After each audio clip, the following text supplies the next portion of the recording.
one-stop shop for great wrestling. It's the WrestleCopia Podcast Network.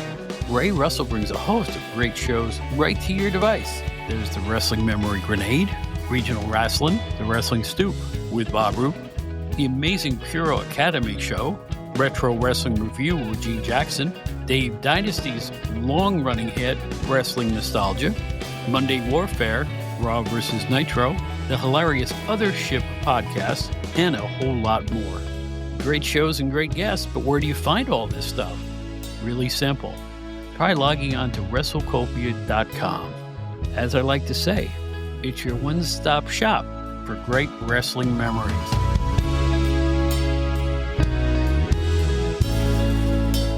Hello, everybody. Welcome to the latest edition of the Outdated Wrestling Hour. We're going to take a look at guilty pleasures. Oh, I got a guilty pleasure. Oh, gosh, I'm afraid. Go ahead. What is it? 1956. Lucretia at the... Wait a minute, you dirty guy. That's not what I'm talking about guilty pleasures. Oh, you shut up. I've had more life experience than any three people I know. Bah. It's the Outdated Wrestling Hour. I don't know why I put up with this schlemiel.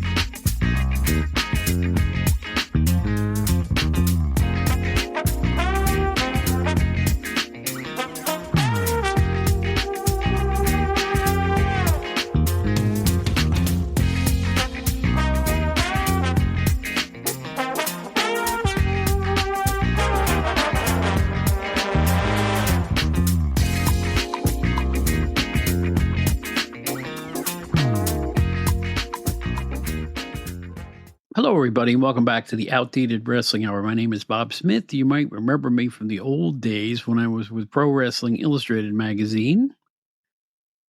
How are you today? We got a different kind of a show. It's one of our special event episodes, a little bit off of our usual topic. This one's called Guilty Pleasures. Stuff that most people might think is bad that we thought is good. Or just some plain old crazy stuff that happened in wrestling that goes against our best interests, but we still think it's hilarious or fun or exciting anyway. So you'll hear all about it here. And our special guest is Steve Gennarelli. You know him best from Stick to Wrestling with John McAdam on the Arcadian Vanguard Network.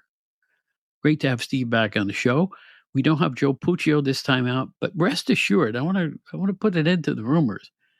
Joe Puccio is our co-host. End stop. Exclamation point. All caps, underline. Okay? He's been a little busy with the personal projects he's working on, and I, too, am doing some extra shows these days because I have a health problem and I may have an operation and I may be out of commission for several weeks during the course of this year. So we're making sure that you have a brand new show every Friday. Fair enough? They may be a little different. We may be off format. But we're going to continue to come out each and every Friday, or at least they're released to the hosts. You know, that some of the hosts don't get them.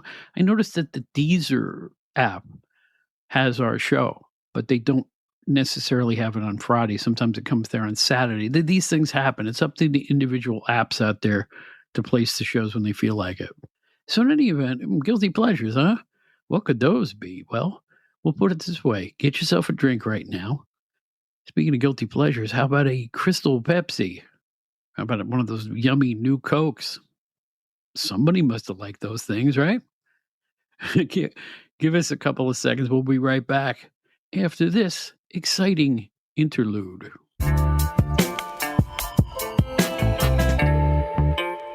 This is Joe Walsh. One thing I do when I'm not playing rock and roll is get on the air as an amateur radio operator. Also called ham radio, is a communication service provided by ordinary people just like you and me. We have a national emergency communication system in place 24/7, 365. Find out more about amateur radio at arrl.org/What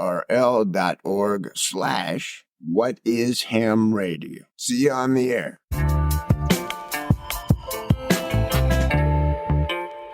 Guilty pleasures. We're talking about wrestling. And we have a wrestling expert and a good friend with us to go over wrestling's guilty pleasures. We both have a list of things. Well, we like this stuff, even though in some cases it's awful, but we still derive pleasure from it. I don't know how to put it any other way.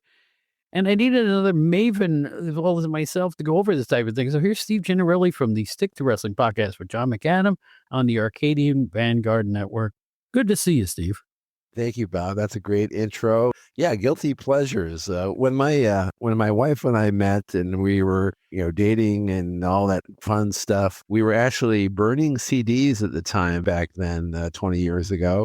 And we were putting together what we called guilty pleasure CDs because I like songs by Gino Vanelli, and she thought, God, these are guilty pleasures. These are songs that no one else likes. Well, this is the wrestling version of that. By the way, I want to make a public service announcement. Those of us who burnt CDs, we were burning them from MP3s that we owned and using it for our own personal purposes.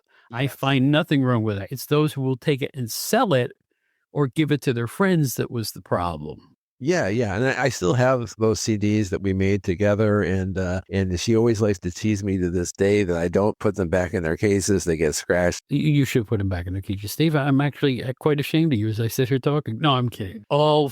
Life's short. Scratch your CDs. The guilty pleasure out of scratching my CDs. There you go. There you are. That's right. If that's the worst sin you ever commit, you're going to heaven with bells on. Well, anyhow, it's wrestling. Wrestling has, particularly since the 70s, has become goofier and stranger and weirder. It was always kind of weird. I mean, turning on your TV to watch the Sheik decimate a guy with a pencil was always kind of a strange way to derive pleasure. But as we got into the 80s, some people thought of adding humor, other things that didn't work out. An attempt to do something original and creative that just fell flat. But we also have some stuff that was so bad that it was good. Yeah. And we might as well just get started with this because, and I'm gonna start just to set the tone. Please set the tone. And I'll bet this is one a lot of people have seen and looked up. And as I was researching this one, I actually learned a couple things I did not know. It's the WWF. It's 1982, 2 years before the expansion. And they're still in Pennsylvania taping. Sure. It gives me great pleasure to watch these tapes, even though I know it's like, what were they thinking? It's the saga of Mighty Joe Thunder. I love it. Now, they slapped Lou Albano with them. Now, first of all, let's just say this right off the bat. This had to be Vince Sr., not Vince Jr., that brought this guy in. It had to be, right. Because during that period, Backlund was the champion and he was bringing in guys like, Sweet Hansen, Bulldog Brower, not the youngest elks in the field. He was billed from Big Bone, Alaska at 347 pounds. He was real big, but he was really odd looking with real cream black hair and a sagging physique of a 67-year-old. He just did. He looked ancient. He was so bad in the ring. He was being booed heavily by the senior citizens in the crowd. Remember how old those crowds were back then? For TV tapings. Not because he was mean and ornery, because he could barely do a thing in the ring. He really couldn't.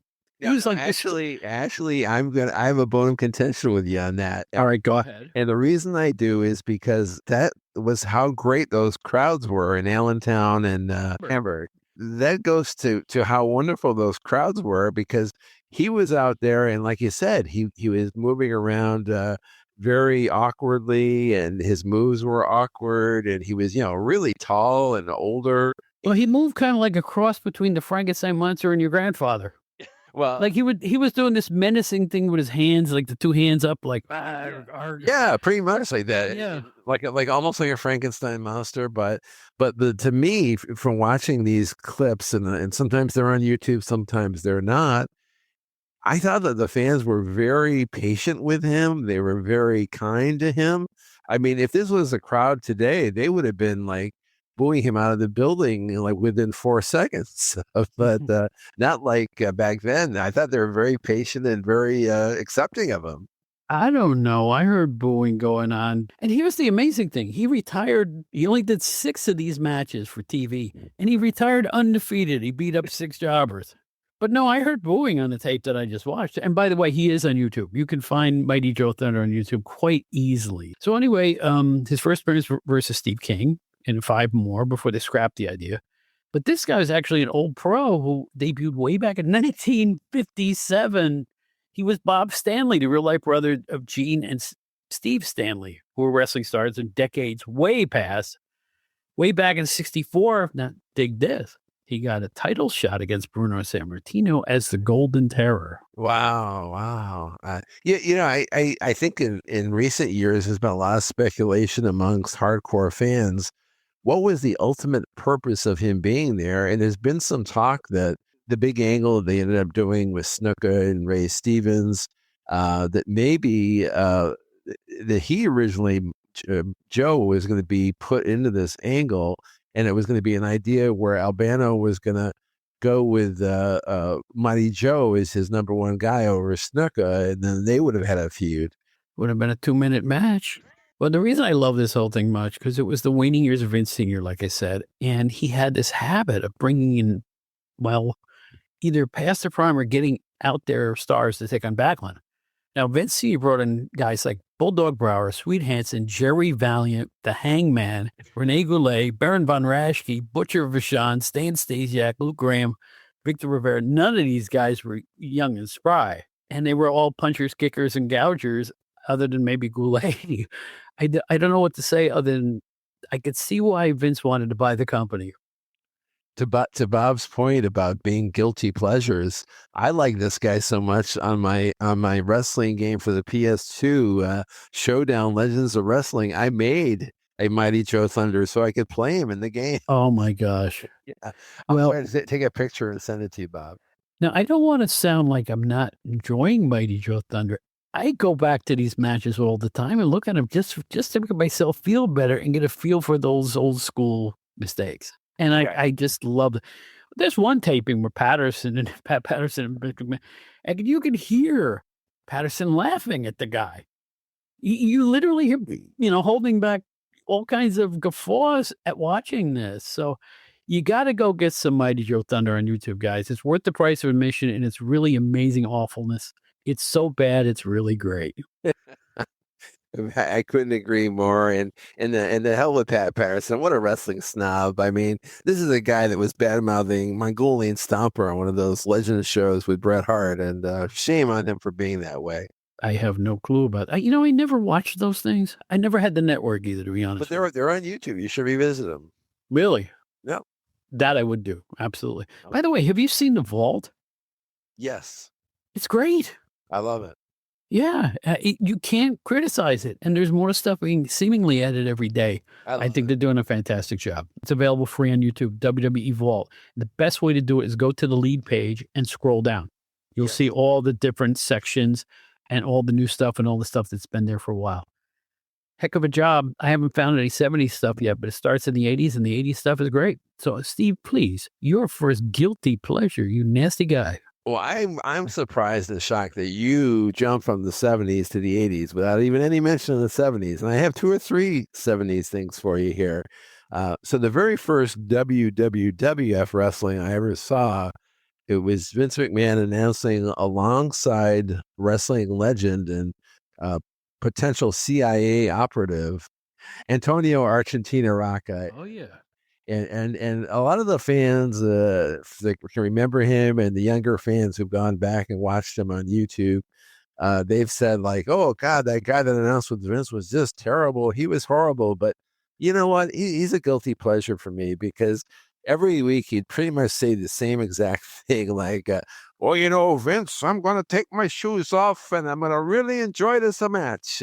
And they would put a close up on his stocking feet. That's right. And by the way, he used to call Vince Captain for some reason. Yeah, General. That's right. He was like, it was like watching the show with your grandfather. It was one of those types things. And he didn't really ever add anything or any really good comments, but I think people like that same routine every week. Just like on our podcast, we say some of the same things every week, but with him, he was just a legend, just like the guys that would follow him, like Bruno and Patterson and some of the other guys that followed. And it was great to have him there. And I got to, because he was there on the show, I got to read up about him. And I remember when he passed away suddenly in 1977 at the age of 50, he made the cover of the New York Post, a full picture of him doing a split was on the cover of the New York Post. That's how big he was in the New York market. So Anthony DeRocco was a huge wrestling star, particularly in the East. And something I'm glad you mentioned that. It is a true guilty pleasure because I enjoy hearing him talk about nothing that you can decipher. I do. I always enjoyed him. Yeah. And at one point, they had him as a special referee. Do you remember this? I think the match was between the Wolfman and Tony Garea. You're absolutely right. Yes. And he got involved with the action at the end. He did a split in the ring and started to beat up the Wolfman, and the place went batty. Yeah, I think he drop kicked him out of the ring. Yeah. Yeah, something like that. So, no, I'm right there with you on this one. Excellent choice. Yeah, show me those 1975 episodes anytime, man. Those were really great. I love them. Ball's in your court, my friend. What do you have for me? Well, let's go into 1998. Okay. Wrestling humor never works. It never works. When they try to be funny, it's forced and, trite, and particularly in the WWE. But I will say this was their one attempt at humor that was perfect. Absolutely perfect. Laugh out loud funny. Even my wife laughs at this stuff. It's the Vince in the Hospital episode of Raw. I remember that, yes. Which is just perfect. I don't know why he ended up in the hospital, but it was the October 5th, 1998 edition featuring Stone Cold disguised as a doctor. But before that, you had Cactus Jack or Mankind, who was softening at that point, and he came in with the debut of Mr. Sacco. Right. Who is going to make you feel better, Mr. Sacco? And it's like he was all over the thing, and Vince is going, go away, get that sock out of there. By the time he finally ushered him away, you just see Vince go, Mr. Sacco. Hilarious. And he brought in a female clown too. I remember that. That's I don't remember, but I do remember one of the great moments in that period's history. I'll take it from here, nurse. And it's Austin who runs in and beats the tar out of him. And every moment of it is hilarious, including getting hit in the head with a bedpan and also having a tube stuck in his you-know-where. It was perfect. I didn't think any of the other things he did with Austin were particularly funny, like when he peed his pants with the fake gun and all this. I just thought it was, goofy. Yeah, it was. This one was minute rice perfect. I'm ashamed to admit, I love every time they replay the Austin McMahon hospital scene. I laugh like a hyena. I just think it came off great. And Vince was great taking the pain too. He was excellent. That is a very well remembered moment because they've replayed that countless times, and that was hilarious. And I'll just throw this in because you jolted my memory bank. There was another moment I really, really liked right around that same time frame. This angle they were doing where like Stone Cold was in the ring with the mic all by himself, and Vince is up on the stage with the Titantron. And he's trying to get Cactus Jack, who was just becoming Dude Love at the time. He's trying to get Dude Love to do something for him. And then they had the two scantily clad girls in the bikinis dancing up on the stage with Vince, and Jim Ross and Stone Cold were having just dying seeing Vince dance with the girls up on stage. It was really funny. It was really good. I'd have to see that. I don't remember that one at all, to be honest with you. Good one, really good. But I got one to take you back to the 70s again, and this is one that I think it might be on your list if you're going out of order. It might still be on your list. The original from 1977, the original Manager of the Year contest. Is that on your list? Oh yeah, it's not on my list. Okay. Because because I thought it was so legitimately great, I didn't think it's a guilty pleasure. It's just a pleasure. So there's, but you're right, and there is some humor to this and intentional. So go ahead, take it over. So for those that don't know, or maybe a younger listener, they did this big angle that lasted over many a week, where they wanted you to write in and vote for your Manager of the Year, and the people that were ending up as your final candidates were the one babyface manager, Arnold Skaaland, and of course the three heel managers, Lou Albano, Fred Blassie, and the Grand Wizard. So this big event of the announcing the winner happens in the ring. Vince McMahon is there, and he starts to introduce the people, and they come out, and he starts off with like the third runner-up, And he says, "All right, now we're going to introduce the third runner-up, and it's the Grand Wizard." And the Grand Wizard comes out, and he's all upset. He's this little pipsqueak of a guy. He's all upset. The fans are just jeering him and making fun of him and laughing at him. And he says, "You'll hear from my attorneys, McMahon." That's right. He said, "This is the greatest robbery since the Brinks job. You'll hear from my lawyer, McMahon." Like that. That voice of his, And then they announced Blassie. He was the second runner-up, and he comes up and he says, in that voice he says, like, I got 10,000 votes coming in from the health club. Like that. Yeah. That's classic. And then finally, the final two are they're in the ring together. It's Albano and Skoland, and Vince says, and the first runner-up is Lou Albano, and Lou thinks for some reason he's won. I guess because they call his name, and he's jumping for joy. And then Vince is shaking Arnold Skoland's hand, and they're going to give him the trophy. And as Bob well knows, Lou takes the trophy, hits both Skoland and Vince from behind, and they both topple over the top rope outside the ring. And of course, the trophy is broken, and then the show ends, and that's it. I thought that was a particularly good bump from one guy too old to take one, another one probably never took one. Yeah, that's right. That's Vince's first bump in the business, right? Now, it wasn't quick. I mean, it took them about a minute 40 to go over the top rope, but it looked good. It really looked good. Yeah, it did. Yes, that is a great guilty pleasure moment. Yes. Did that lead to the usual Albano versus Skoland MSG match? And I bet it did. It did. That was a special featured bout on a card at MSG, and I think they may have taken it around some of the East Coast cities, maybe a Spectrum. I don't know, but they definitely did it at MSG. I know that. Dated but good. It's like so simple, just done so simply, but it was really good. It was good. All right, we're still in the 90s for me. Every time I see this, you have to see it in its entirety. It's not good, and everybody's always made fun of it. But the Yeti and the giant gang humping Hulk Hogan in WCW Halloween Havoc in '95. My favorite part of it was after the glorified hug. The Yeti, who really should have been called the Mummy because he had bandages all over. I don't know how that's a Yeti. Right. He's in white bandages. He walks away scratching his nose after it was over. He's literally just scratching his nose like he doesn't know he's in public or playing a character. Tremendous. So awful that I look back at it with no pride and no... I don't know if I was with the magazine at that point, but holy smokes, everybody loved to make fun of the Yeti. I regret not putting the Yeti on my list. I mean, when you mentioned the Yeti, I didn't know what I was thinking. How could I not put the Yeti on my list? I mean, when he came out, it was Tony Schiavone. What did he say? Like, here he is, the Yeti. He comes out to the ring, and it was so exciting seeing him march down the aisle.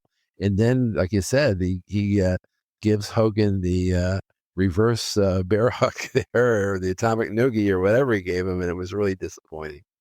Do you realize, people say, Bob, what are you doing 95 for? There's just the outdated wrestling. Do you realize it's 31 years ago? It feels like 5 years ago to you and me, but to most people, that's like the dark ages. So wet my whistle here. Go ahead. I'm going to take you back again. This is back to the late 70s in the WWF.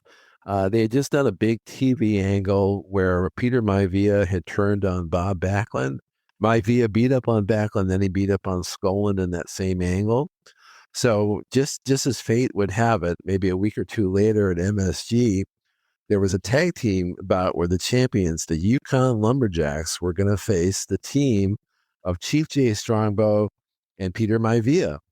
So to continue with the storyline, the match is getting ready to begin. The two chiefs are coming into the ring, and they show that the two are bickering with each other. So there's obviously some bad blood there. Shortly after the match begins, Maivia just walks out, and he says he's had enough of Strongbow. He leaves the ring. And what's left in this guilty pleasure match is Strongbow is in there against the two Yukon Lumberjacks, and before you know it, the bigger of the two Lumberjacks throws him into the ropes, just gives him a big boot. And Chief Jay Strongbow, who was always able to have these brutal 30-minute matches with the likes of Ken Patera, he just takes a big boot to the face, collapses to the mat, and gets pinned immediately. That match is a guilty pleasure for me just because of how quickly Peter Maivia abandoning Strongbow led to Strongbow's defeat. I'm a little fuzzy. I can't remember if Maivia and Strongbow actually came to blows before Maivia left. I think they were just like bad-mouthing each other and maybe a little pushing and shoving. There was no big blows, but it was just that Maivia just felt like he had enough of him. And I was a bad guy fan at the time, so I was happy when Maivia beat up Backlund. I was happy when Maivia turned his back on Strongbow, and I just thought he was the best. So I remember that moment very, very well. I remember seeing it on MSG the night it took place, so I have a lot of really good memories of that one. Yeah. The Yukon Lumberjacks, what I call one of the salt and pepper shaker teams. That's right. Because two of the same. Although they looked differently, but they were just, generic. But you know what? They're both in their primes, both of those giant lumberjack guys. Yeah. That was one of them was Scott Irwin and the other was Sergeant LaBeouf or something. Sergeant LaBeouf, that's right. Yeah. Yes. I always pronounce it LaBeouf. I'm probably wrong with that, but you're right. All right. This one will be real quick. I got Steve McMichael bringing his little tiny dog Pepe to the booth on Monday Nitro and having a different costume on him every week. That's the 90s, I guess. And I really enjoyed that. And to make matters worse, my wife enjoyed it. So she would come into the room, watch Pepe, and then when the match started, she left the room. No, that's cool. And that's something I never would have thought about. But that's definitely a guilty pleasure. And Steve McMichael, while not a great announcer, just that he brought his persona and his uniqueness and a different look, that credibility from the NFL gridiron. He definitely was a great addition to that program, in my opinion. Yeah. And then he became a horseman. That's right. I never agreed with that. But you see, that's the trouble. When, they milk these things. Your horseman, when you think of the horseman, I think most people think of Flair, Tully and Arn, and whoever the fourth was. Luger. And then Luger, and then when you keep messing with that formula, at one point they brought Paul Roma in and other people. It's like the NWO. They never knew when to quit. Right. Oh, good point on that. They never did. They never knew when to quit with the Horsemen. You could only milk things so long. All right, I guess it's my turn. I like this. I didn't want to like it, but every time I even think about it, I get all warm and goosey. It's the November 29, 1999, part of a Raw is War storyline. Triple H and Stephanie married in Vegas in a drive-through chapel. Yeah. And she's knocked out. And I cannot imagine anybody who's even remotely licensed to deliver a wedding vow would allow that. But that's exactly what happened. It was a fictional thing. It wasn't the real marriage. It was set up for the show in this regard. And the whole idea was to keep Stephanie from marrying Test. If you remember Test, that big guy. Test, yeah. Cheshire Cat grin on Triple H when he goes, "Yes, sir, we're ready to go." And she's just laying there knocked out. And it was tasteless and stupid, and yet I did enjoy it. I couldn't help myself from enjoying that one. Yeah, that was the kind of thing that was really helping their ratings stay really high every week. And, in that kind of trash TV approach, and it's like that guest you had on the show recently, talking about the late 90s and how our pop culture and the culture in general had changed. And that episode really ties in with the whole theme. Absolutely. All right, I can't wait to hear your next one. John McAdam and I on our show, the Sick to Wrestling show, we've been doing a lot of stuff in the mid-'80s, the expansion era, WWF mid-'80s. And one team that at first was one of their top teams, but over time, they just kind of were just there in the middle of the pack. They weren't really given any angles. They weren't really given any purpose. And they were just there. The team of Sheik and Volkov. There's something for me, talking about guilty pleasures, there's something for me about Sheik and Volkov, the team in the mid-'80s, surrounded by all these huge younger guys who were much bigger and much more imposing. And they had Blassie as their manager. There's been rumor that when the Bulldogs were feuding with the Hearts, that Vince wanted Sheik and Volkov to get the belts back. Probably because having them hold the belts kept them kind of relevant. And of course, what happened is by May of 87 is when Sheik and Jim Duggan got arrested on the New Jersey Parkway or wherever that was. And Sheik lost his job. He came back about a year later. They gave him kind of a second chance. And it never really became anything. He just lasted a few months and he was gone again. But in my book, Sheik and Volkov should still be a tag team today. They should never retire. They should have always been there with Blassie. Well, you don't know the reason that was a good thing, Sheik and Volkov. They were older at that point, and when you put two older guys together, they don't wrestle old. Right. You know, it gives older wrestlers a chance to do their best moves without wearing out. Neither of them could probably do a 20-minute match at that point. But they were perfect as a tag team. Sheik, really, his interviews were hilarious. Gene Mean and cameraman, zoom it, all that stuff he would do was just priceless. By the time he was gone, we didn't realize that we lost one of the best guys we had. Yep. Oh my gosh, take a look at him just in his prime. Go back to 79 or whatever it was when he was the great Hossein Arab of Iran, the worst wrestler name of all time. Right. That's what they called him, the great Hossein Arab of Iran. What? It was terrible. But anyway, watch him. Those suplexes. Talk about a suplex master. I mean, how limber he was, how cut he was. He was a great professional wrestler. Probably a little buried by his gimmick, so he didn't have to work as hard. But you know what? He could have. Oh gosh, he some great matches against scientific guys in the WWF. Really, seriously wonderful wrestler. And he had a match. He won a battle royal at MSG, and it was the first battle royal they allowed to have there. And he faced Backlund in the main event after that. And basically, they had a scientific match. I mean, I'm sure there's a little brawling in there, but basically, it was just tons of suplexes, tons of wrestling. And he held his own with Backlund. Backlund held his own with the Sheik. And they put on a long, long competitive match. And it was probably one of the best matches of Backlund's entire run as champion.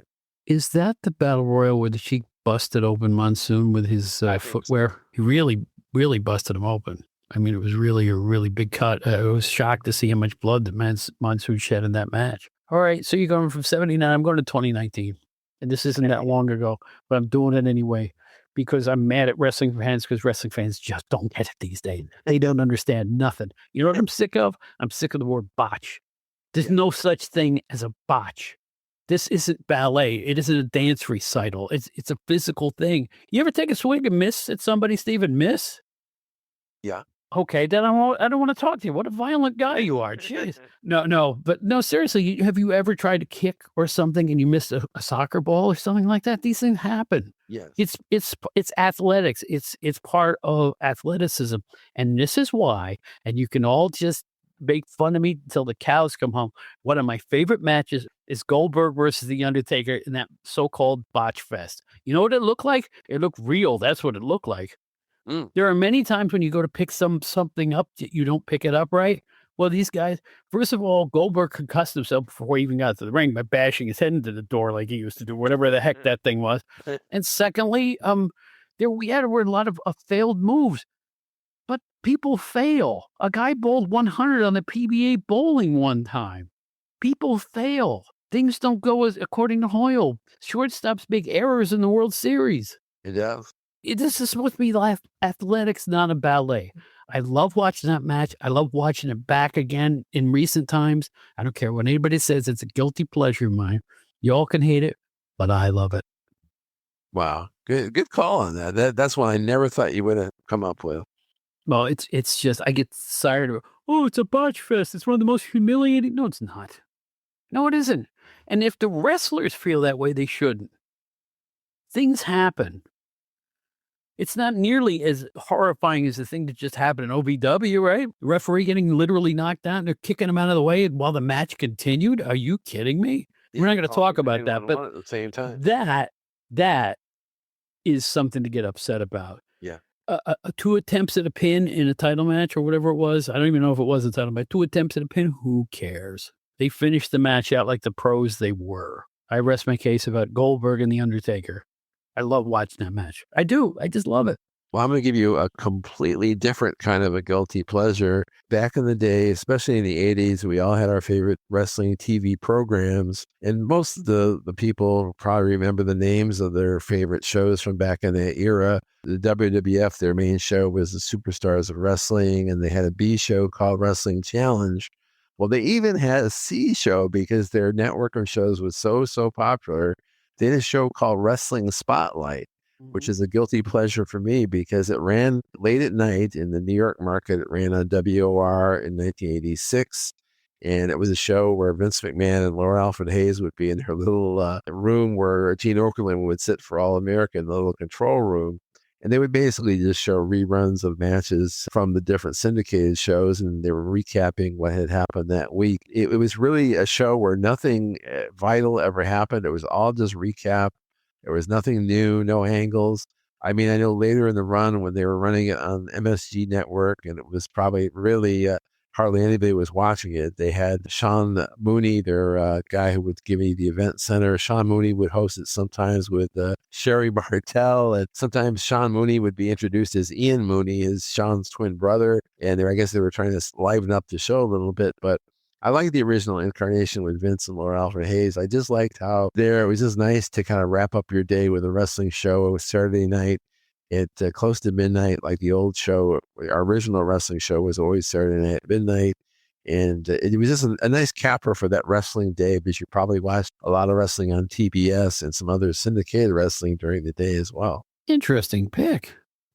Yes. No, that one's out of the blue. I like that one. I like that because you just want to see some wrestling. And you're right, there were no title matches. There may have been a wrap-up of what happened during the weekend news, but it would be matches you wouldn't see anywhere else either. Like, I don't even know who the lesser guys were back then, but maybe they threw one of them win against some preliminary guy or something. Like guys you wouldn't see win would win, right?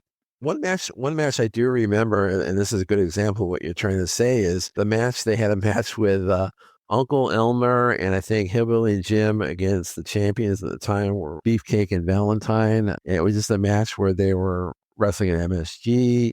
And it was just like a match just off a house show, just to throw it in there to entertain you. And I just liked that show. It was definitely different than Superstars and Challenge. It didn't have all the bells and whistles, but it was just another show to kind of end your Saturday on a high wrestling note.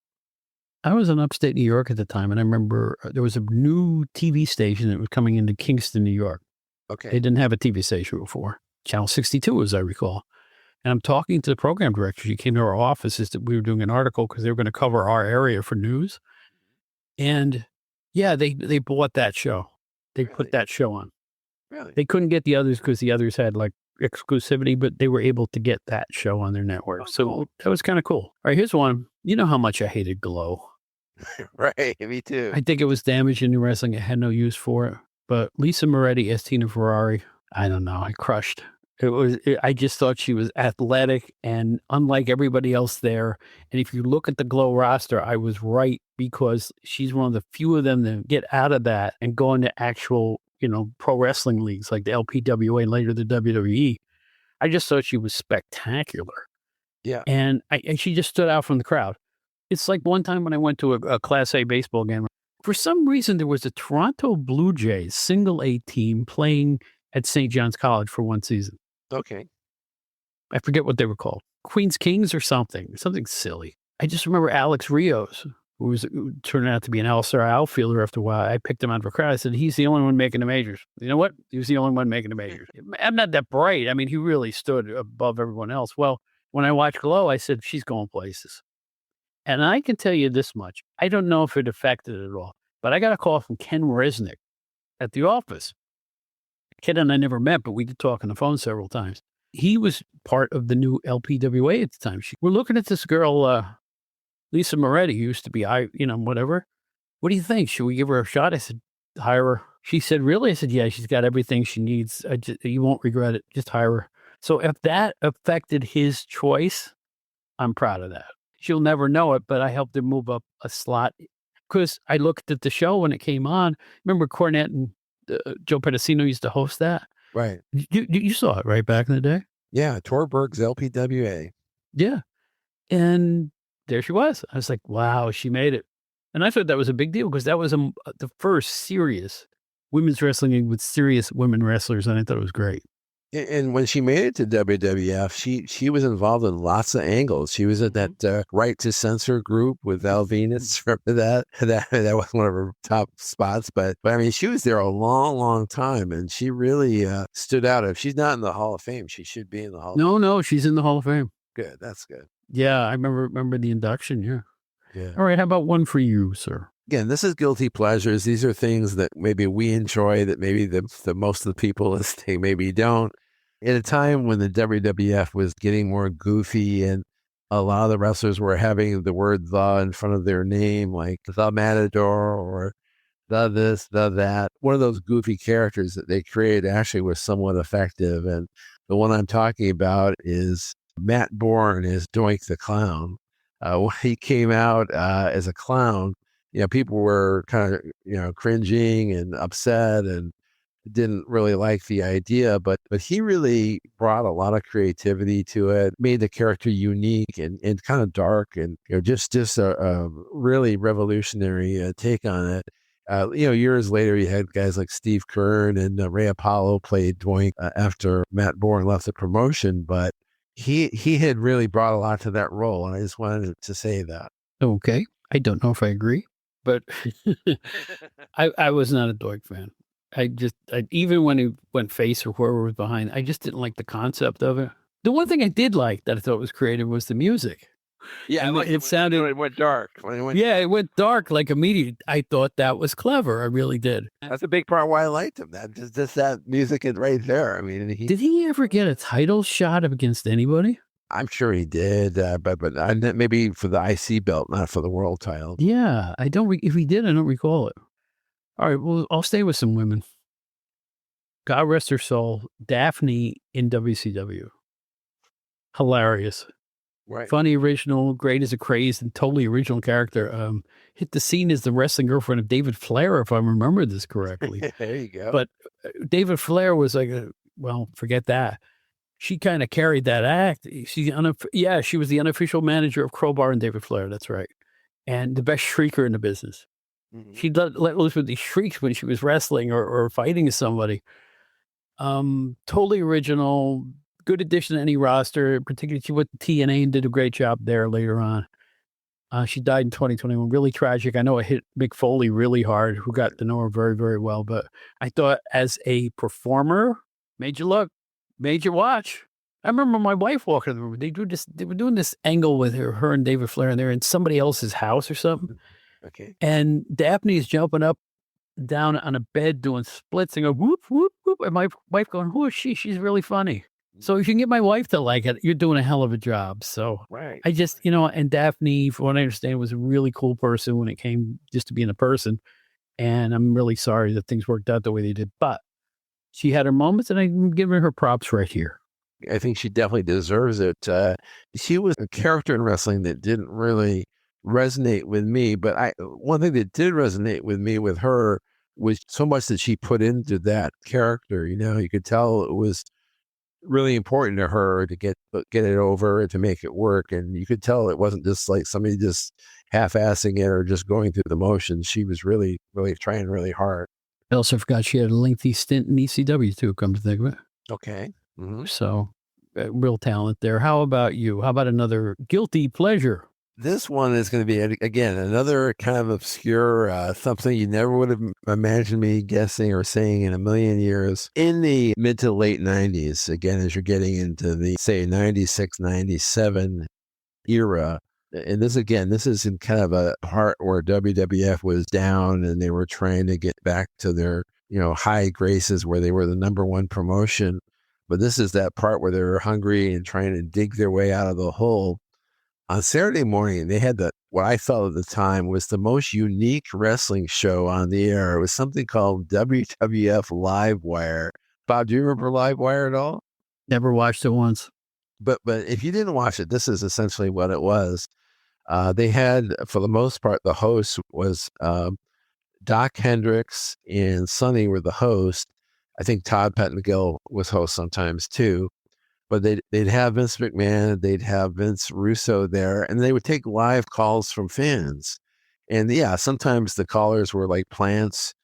They would have people call in, like Paul Heyman called in, or different people would call in. It was the first time that a real wrestling show broke the window a little bit and let in some of that hardcore fan stuff, like kind of the stuff that we would talk about in The Observer. Some insider stuff is what I'm trying to say. It was hit or miss, but I thought it was really unique. And I thought it was, for us hardcore fans, it was almost like throwing us a bone in a way. Okay.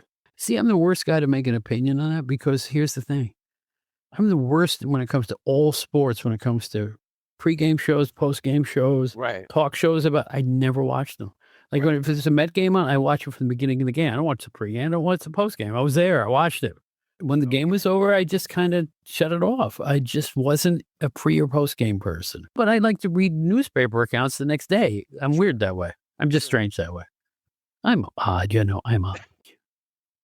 In the era of the musical ring entrance, Nirvana, and I've mentioned this on the show, I'm going to mention it again, I don't care. Naomi and Cameron as the Funkadactyls leading the least funky men in wrestling history, Brodus Clay and Tenside to the ring with their song Funk Is All Around. You got these two lumbering big 350-pounders or more lumbering down trying to dance, and you had these two sexy black women doing the booty bump, and the funk is all around, and I think there's confetti in the audience and stuff like that, and balloons, and it was so awful that it was absolutely spectacular. I just love it. Unintentionally funny, maybe intentionally funny, I don't know. But to make these two lumbering behemoths into funky guys, it worked for me. It didn't last long. I think I gave it about 6 months.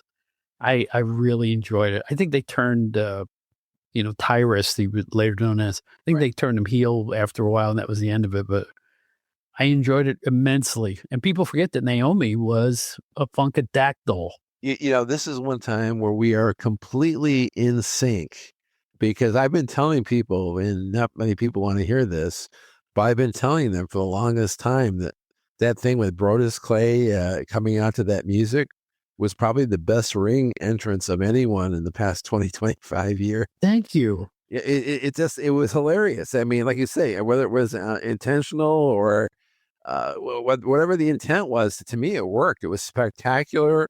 Yeah, sure, the bell rang and the match was, nothing, and it was over by then, but the music and the entrance and the dancing, they gave you lots of sizzle, very little steak, but the sizzle was enough, I think.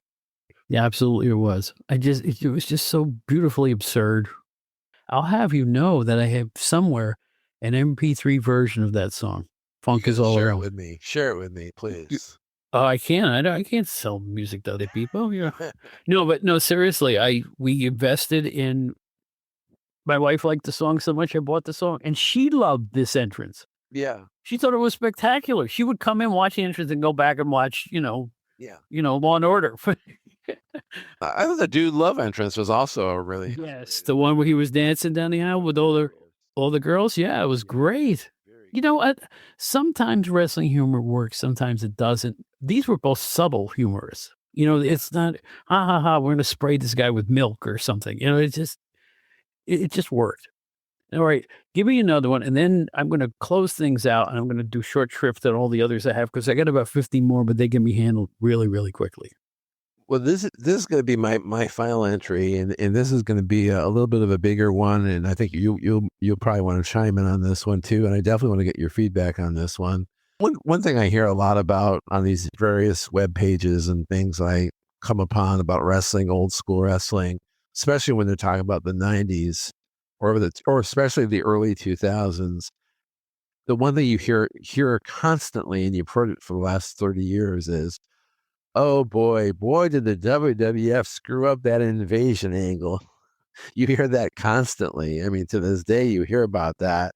But I will say, as bad as it was, Hogan and Nash and Hall came back. For however bad it was, the fact that it led to Hogan against The Rock in Toronto, which to me is one of the most epic cinematic matches of all time, just there made it all worthwhile. Again, they could have done it better. They could have changed things. They could have had a real invasion angle. But the fact that we got Hogan against The Rock out of it in Toronto, to me, that's all worthwhile. Yeah, when it came back, it was a little underwhelming, wasn't it? Yeah. It really was. We expect, fireworks. Oosh. I thought that the invasion of the NXT guys was more exciting. Do you remember that one when with Wade Barrett and Bryan Danielson and all those guys? That was great. Right. Although Bryan Danielson got immediate suspension for it, I thought the whole thing came off really, really well. I thought it was better done than the WCW thing again, or the NWO, I should say. But no, I'm right there with you. At least there was a payoff to it. Yeah.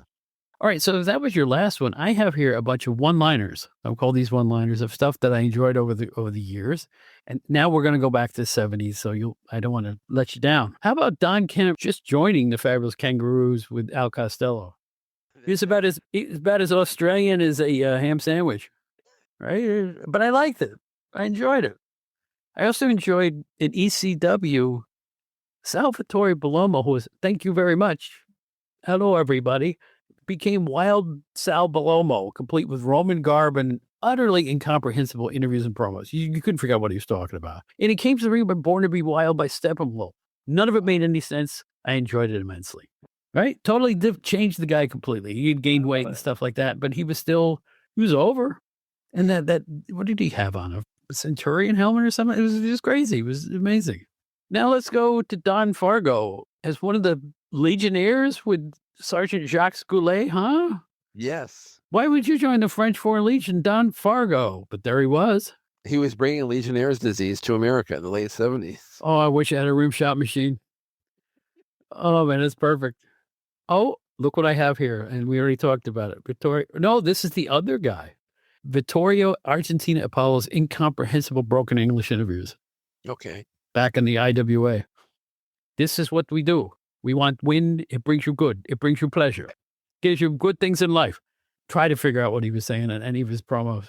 That's why I liked him. It was great. You know, he probably gave the same promo for every time they stuck a microphone in his face. You know, it was great. Or how about Bob Backlund's angry interviews where he spit out a bunch of nonsensical garble?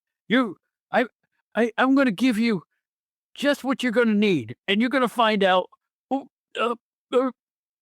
Loved him. Everybody said he was bad on the stick. Yeah, that's why I loved it. You know what? He acted like a real person who was mad who doesn't give interviews. Right. People like to nitpick, I swear. Here's something you might enjoy. Pro Wrestling USA. Billy Robinson as Kamala's manager. Right. Billy Robinson? Like, lauded as one of the toughest scientific stars of all time, and he's managing Kamala, drinking a cup of tea in an interview? I think they wanted him to be Laura Alfred Hayes. That kind of. Yeah. I think they were trying to turn him into, maybe he was too old to work at that point. I don't know. But I just looked at it. My head was scratching. I was like, what? Really? But I enjoyed it. I did. It was so stupid. Championship Wrestling from Florida episode in the early 80s. It's this, I've talked about this one far too much, but I watch it with my mouth hanging open.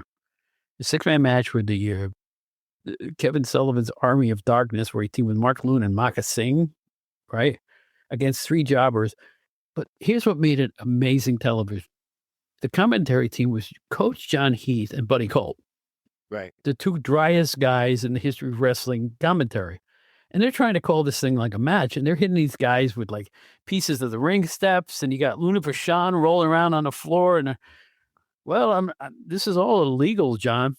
Yes, I'm sure people will look at this and frown at the NWA. You know, whatever they were saying, it was just so dry, and all hell was breaking loose in the studio. And I thought it was so preposterous that it was beautiful. So I always loved that. And that one you can find that one on YouTube for sure. How about Rene Goulet late in his career with a glove on one hand for no apparent reason? The Michael Jackson look. Why? Did he have a claw even? Yes. Did he use a claw? Yeah. I never saw him actually use the claw. Okay. Maybe I missed the match where he used the claw. I never saw him use it. And then how about the legendary tag team in the late 70s? I saw this several times in big time wrestling. The tag team of the Sheik and Dory Funk Jr. Made no sense at all. They tried to turn the Sheik face for a few months, and I guess that was the result of it at one point. So ridiculous that I had to enjoy it. You know, it just made no sense at all. And finally, a good friend of mine, Mario Savoldi, you see his face on screen for an old ICW episode referring to a legend as Jimmy Superfly Snooker. Put an R at the end. I'm like, you know what? I love you, Mario. I do too. He's a tremendous guy. Have you ever met Mario Savoldi? The whole crew, the whole Savoldi family, pure class, man. I mean, seriously, people love to like shoot on other people. I want to give praise to really nice people, and these guys treated me like gold for a decade. Oh, yeah. So I just want to shout out to my friend Mario Savoldi and Jimmy Snooker. Well, the Savoldis were very tight with the McMahons back in the day. They were part of the Worldwide Wrestling Federation, and when that promotion got up and running, I think Vince Sr. gave them the blessing to do that. Yes, they definitely had a cooperative for sure. In fact, I think it was Mario who talked Vince into rehiring Tony Atlas, and they turned him into Saba Simba. But I think that was all Mario Savoldi's doing, unless I'm misinformed. But that's what I have heard through or read it in certain places.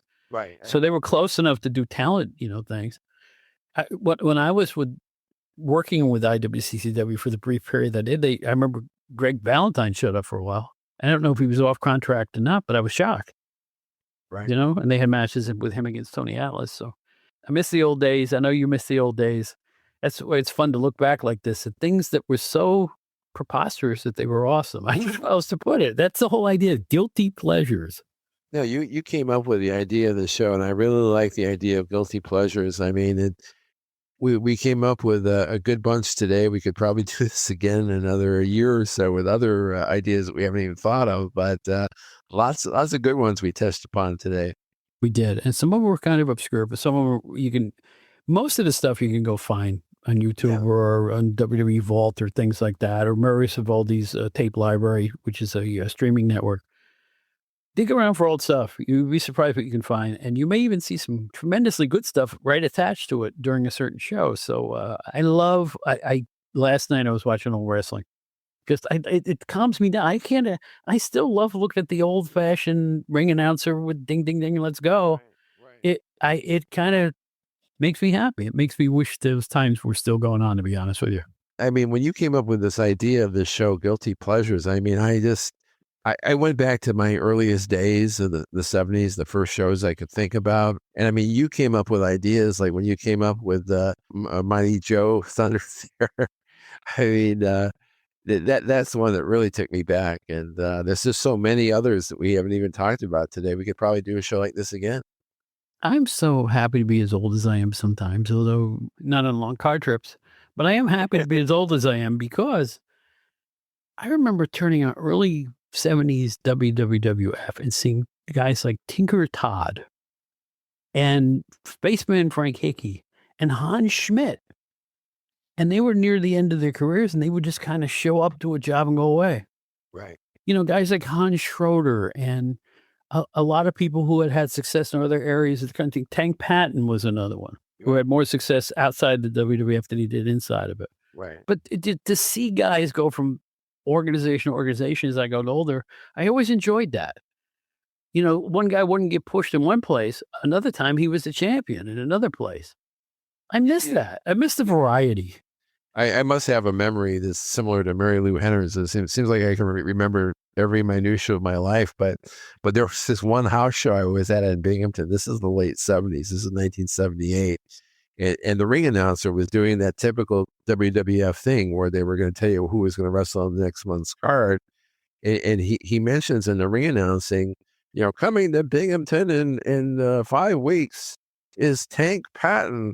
At that point, Tank Patton hadn't even been on TV yet, but I knew he was like a wrestler in Central States from the magazines. So I was all excited just from the magazines. And I don't even know if he ended up coming or not. And I know his WWF run was very, very brief. Mm-hmm. But I remember all that to this day.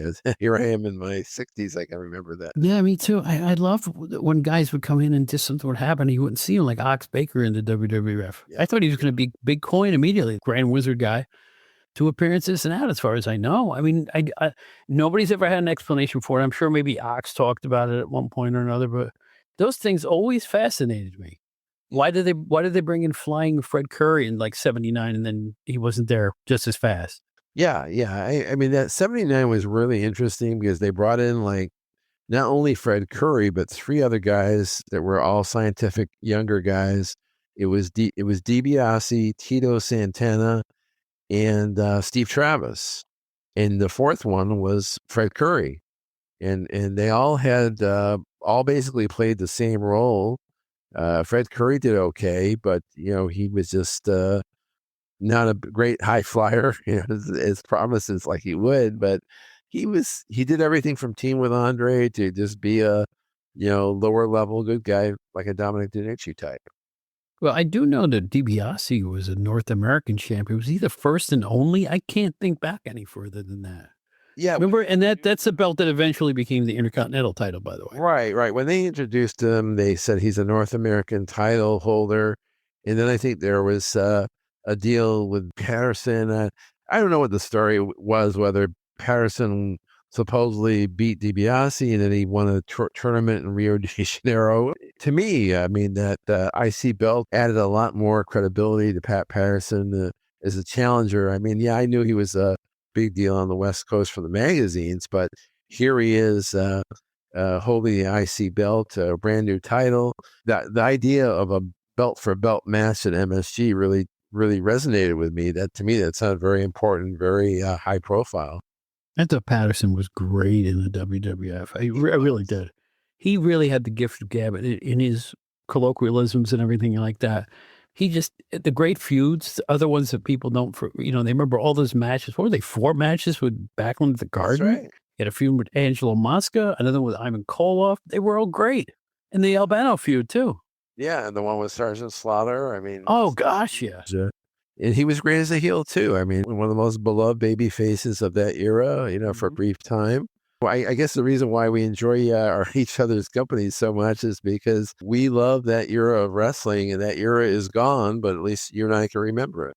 That's right. And we're hoping that with our memories as good as they are, maybe we're teaching people stuff or maybe jogging people's memories. I don't care if we're teaching people stuff. If we can jog your memory to something you might have forgotten about, that's the whole idea of the show. It's like, hey, I forgot that. And then, that was great.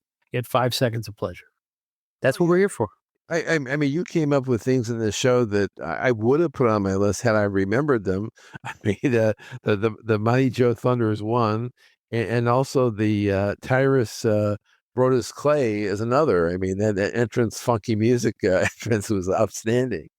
Mighty Joe Thunder you have to see it to understand why it just looked. The fans knew it, the announcers knew it, the way they were commentating on it, they knew it. And yet they put him on TV 6 times, or at least he wrestled 6 times and went undefeated. Yeah, I don't know what to say about it. It's one of the oddest things I've ever seen. And they dropped it because they obviously realized it wasn't playing. It wasn't going over. Right. So you couldn't imagine this guy in the ring with Backlund or anybody else that was good for that matter. I'm always an optimist. I like to think that had they given him a chance with Backlund or the big angle of Snuka, it would have been so good and so phenomenal. We'd be talking about it today, but we'll never know. So, but here's the thing: watching Stanley, who's real name, he had 2 moves. He had 2 moves. No, it wasn't even a Beal. He used to just throw the guy across the map. Right. And this terrible looking small knee drop. All wrestlers resort to a knee drop as their finisher because they can't do anything else. And this guy was really old. I mean, he was a wrestler in 1956. I mean, the idea of even bringing him in just knocks me out. I think it's so superbly strange. He had a lot of the same kind of mannerisms as, say, like an Iron Mike Sharp, but he was like, imagine an older version, slick back hair, very tall, very awkward, just really a guy who didn't really resonate with the fans in any way whatsoever. But his body was sunken. He was so old, his body was sunken. I guess chest had sunken, and he had a big torso, and he's a big guy, don't get me wrong, and he probably was a legit 310. But I'll tell you what, he was no 1964 Golden Terror, we'll put it that way by that point. So, and that's a nice little tidbit, too, that he actually wrestled San Martino for the belt. Yeah, that blows me away. That's something I never really realized until today. I'm glad I informed you about one thing in our relationship, and I will inform you that I'm glad we have a relationship, and also that you're a talented podcaster who is a focal point of Stick to Wrestling with John McAdam on the Arcadian Vanguard Network, the highly rated nostalgia show that's the best in the business. Steve, what's going on over there? How's everything going? No, it's going really well. We've been recording some shows together. He's had some shows without me, but they're all good. And I've been listening to you with Joe Puccio and the different programs you've had. They've all been great. So to me, and I've said this recently on the internet, to me, this is a golden age of podcasting. I'm not just talking about our shows, but there's so many other ones, that people are putting out, and just there's so much creativity and so many great stories, interviews, memories. If you're into wrestling nostalgia, if you're into wrestling history, this is the time to get involved. even though I'm professionally retired now from my old vocation, I still have a limited amount of time thanks to doing this stuff all the time. Putting my own shows together. But I will say, there are some awesome wrestling podcasts out there, and I don't begrudge any of them their success. So there's some unbelievably skilled interviewers from the people who do just WWE people to current things, all the way down to some more of the nostalgia shows. I listen to yours and a bunch of other ones, and Brian Solomon, and just go down the list, and Gene Jackson and all these other people.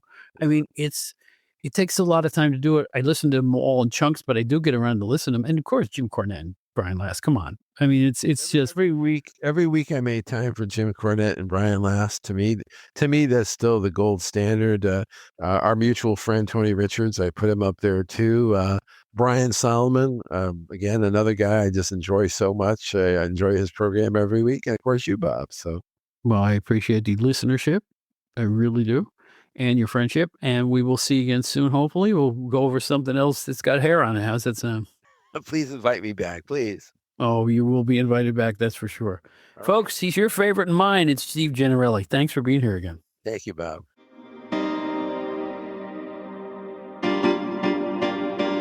Attention, Gen Xers. If you'd like to explore the era that appeals to you, look no further than GenerationXWire.com.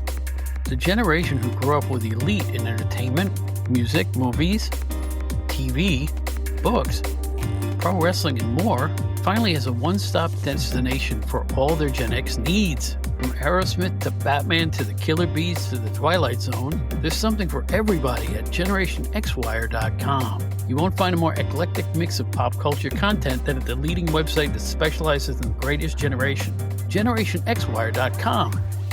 Check it out today.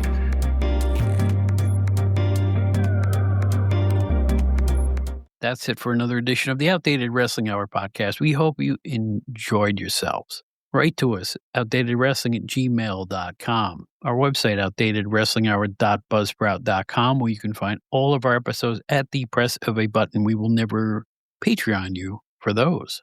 Also on the website, you will find a box that says Outdated Wrestling Hour Fan Club, where for a nominal fee, you can help perpetuate the ongoing adventures of this podcast and our sister show, the Outdated Entertainment Hour, which comes out about once a month.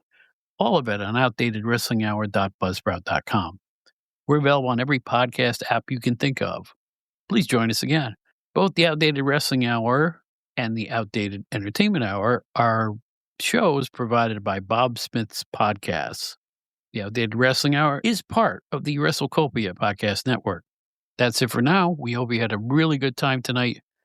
And we're out every Friday with new editions of the Outdated Wrestling Hour podcast. So until next time, this is Bob Smith. You might remember me from my days with PWI. Thanks for being loyal fans. Thanks for listening every week. And we always say the same thing at the end of every show. In the words of Ringo Starr, peace and love, brothers and sisters. Peace and love.